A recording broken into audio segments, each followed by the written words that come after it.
So we have two random variables that's starting to get close. How about we add another one? So if we do a histogram A plus B plus C, what do we get? Something that starts to look like Gaussian, right?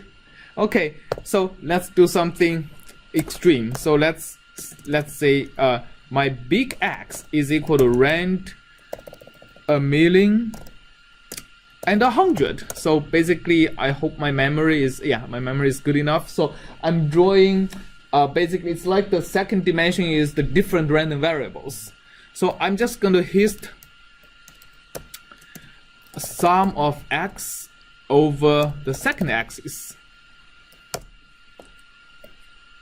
I get something pretty close to Gaussian. If you don't believe me, I can figure and hist a proper Gaussian distribution, rand n.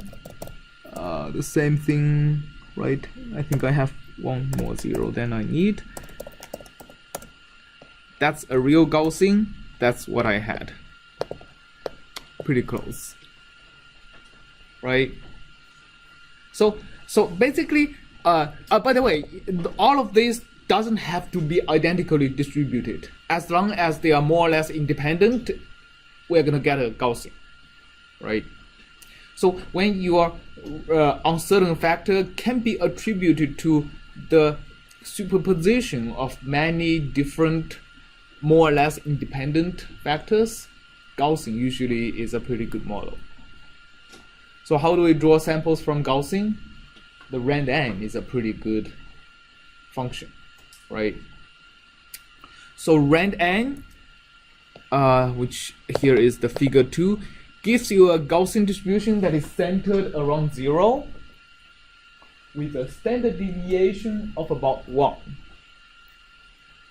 What does standard deviation about 1 means? It's just that roughly is like when you get 2 standard deviation plus minus 2 standard deviation, the mass in between them encompasses about 95% of the total weight, right? So that's kind of a good way to think about for Gaussian what the standard deviation is like.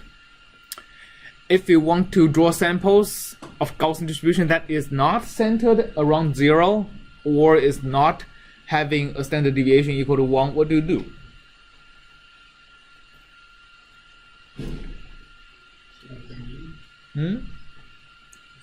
Is there a Gaussian function, not a non-standard? It's a constant. There may be a non-standard Gaussian, but the easier way is to actually transform it using a linear function, right? So if you have a standard deviation of 0.1, for example, I just multiply the whole thing by 0.1, right? Then you're shrinking the width of this Gaussian from by a factor of 10.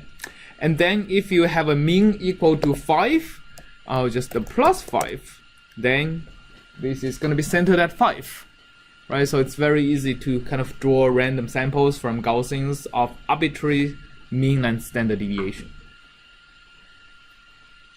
All right, so this is with Gaussian. I mean, you know, like when to use it and how to draw samples from it. Another very common random variable is uniform, right? Uniform random variable. When is uniform random variable useful, or when it is appropriate to model something using uniform random variable?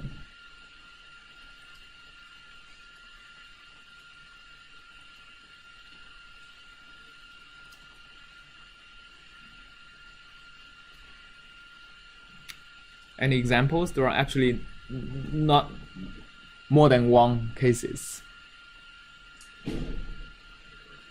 So the probability of getting a certain number from throwing a dice.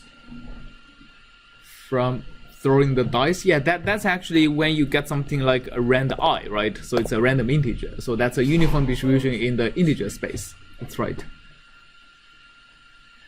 When would it be appropriate to use a uniform distribution for a continuous variable?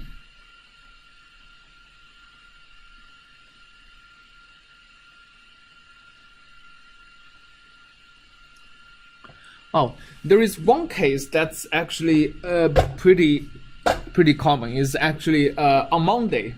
One of the ways you have proposed to come up with random numbers is actually a pretty good.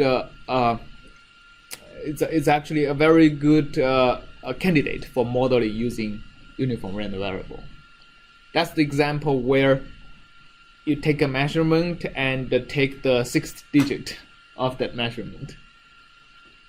Right. So uniform random variable is a good candidate for modeling essentially the noise of something, that especially when you truncate it. So for example, here, even though we have let's say we have a Gaussian random variable,